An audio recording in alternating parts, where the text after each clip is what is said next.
শিশিরপুর গ্রামটি ছিল নির্জন আর শান্ত। গ্রামের এক কোণে ছিল পুরনো ভাঙাচোরা একটি বাড়ি। অনেকেই বলতো সেখানে নাকি ভূত থাকে,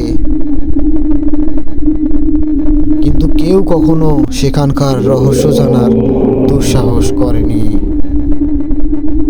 একদিন গ্রামের দুষ্টু ছেলে সোনাই ও তার বন্ধু বান্ধবরা ভাবলো, আমরা যে দেখবো ওখানে আসলেই কি ভূত থাকে নাকি।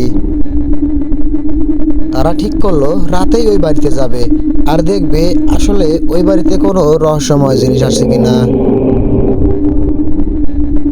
রাতে সবাই মশাল আর লাঠি হাতে নিয়ে বেরোলো।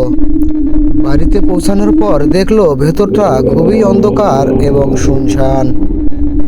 ভেতরে ঢুকে তারা দেখতে পেলো একটা অনেক আগের পুরনো ট্রাঙ্ক।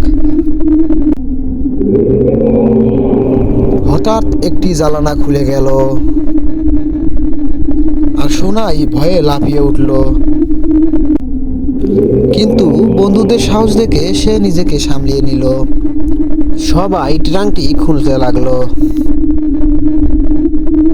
খুলতেই সাদা কাপড় দিয়ে ঢাকা কিছু একটা ট্রাঙ্কের মধ্যে নাড়াচাড়া শুরু করে দিল। সবাই ভাবলো এই তো ভূত, কিন্তু চিৎকার করতে গিয়েও সবাই সাহস করে তার কাছে গেল।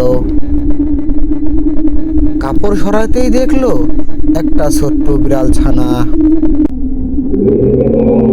কাপড়ের ভিতরে জড়িয়ে শুয়েছিল।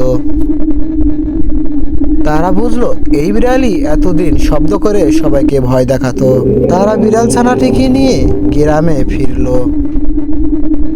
সবাই শুনে হাসিতে ফেটে পড়লো। সেই থেকে শিশিরপুরে ভূতের গল্পটা রূপকথা হয়ে গেল। বন্ধুরা, এই গল্পটা থেকে আমরা যা শিখলাম, সবসময় সত্য খোঁজার চেষ্টা করতে হয়। ভয়কে জয় করে রহস্যের সমাধান হয়।